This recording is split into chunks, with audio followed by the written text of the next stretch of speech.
नमस्कार दोस्तों, आज मैं आपको एक प्रेरणादायक कहानी सुनाने जा रहा हूं, जो भगवान बुद्ध के जीवन से जुड़ी है।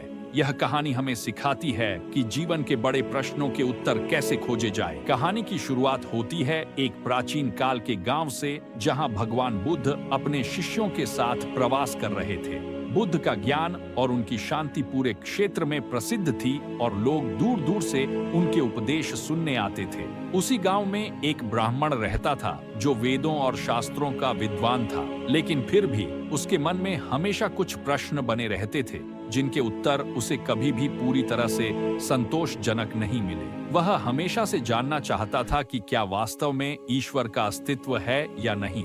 एक दिन उसने सुना कि भगवान बुद्ध उसके गांव में आए हुए हैं। उसने सोचा कि शायद बुद्ध उसे उसके जीवन के प्रश्नों का उत्तर दे सके, इसलिए वह बुद्ध के दर्शन के लिए चला गया। जब वह ब्राह्मण बुद्ध के पास पहुंचा तो उसने विनम्रता से बुद्ध के चरणों में प्रणाम किया और बैठ गया। उसके मन में बहुत उत्सुकता थी, लेकिन साथ ही एक शंका भी थी कि क्या उसे अपने प्रश्न का उत्तर मिलेगा। ब्राह्मण ने धैर्यपूर्वक बुद्ध से पूछा, भगवान, क्या ईश्वर है? बुद्ध ने उसकी ओर देखा, परंतु उन्होंने कोई उत्तर नहीं दिया। वे शांत और स्थिर बैठे रहे। ब्राह्मण को लगा कि शायद बुद्ध उसकी बात समझ रहे हैं, इसलिए उसने थोड़ा इंतजार किया। कुछ समय बीतने के बाद जब बुद्ध ने उत्तर नहीं दिया तो ब्राह्मण ने पुनः प्रश्न किया, भगवान, क्या ईश्वर नहीं है? इस बार भी बुद्ध ने कोई उत्तर नहीं दिया।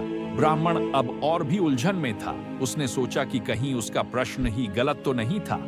थोड़ी देर के बाद ब्राह्मण ने फिर से साहस जुटाया और पूछा, भगवान, क्या आप मुझे ईश्वर के बारे में कुछ नहीं बताएंगे? इस बार भी बुद्ध ने कोई उत्तर नहीं दिया और मौन ही धारण किए रहे। ब्राह्मण अब निराश होने लगा था। जब ब्राह्मण ने जाने का निर्णय लिया, तभी बुद्ध ने धीरे से अपनी आंखें खोली और बोले, प्रश्न तुम्हारे मन से आया है और उत्तर भी वहीं से प्राप्त होगा। जो सत्य की खोज करता है वह अपने भीतर ही उत्तर पा लेता है। बुद्ध ने आगे कहा, मौन के माध्यम से तुम अपने भीतर की गहराइयों में झांक सकते हो। सच्चा ज्ञान मौन में ही मिलता है, क्योंकि मौन से ही मन की गहराइयों में शांति प्राप्त होती है। बुद्ध के ये शब्द सुनकर ब्राह्मण की आंखों में आंसू आ गए। उसने महसूस किया कि जिसे वह बाहर खोज रहा था वह उसके भीतर ही था।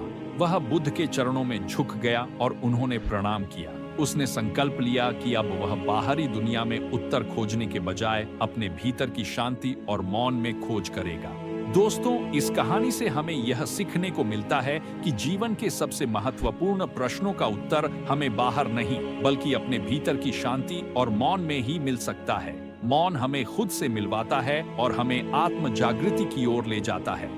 तो यह थी बुद्ध की मौन की कहानी। आशा है कि आपको यह कहानी पसंद आई होगी और इससे आप कुछ सीख पाए होंगे। अगर आपको यह कहानी अच्छी लगी हो तो इसे लाइक करें, अपने दोस्तों के साथ शेयर करें और मेरे चैनल को सब्सक्राइब करना ना भूलें। अगले वीडियो में फिर मिलते हैं एक नई कहानी के साथ। धन्यवाद।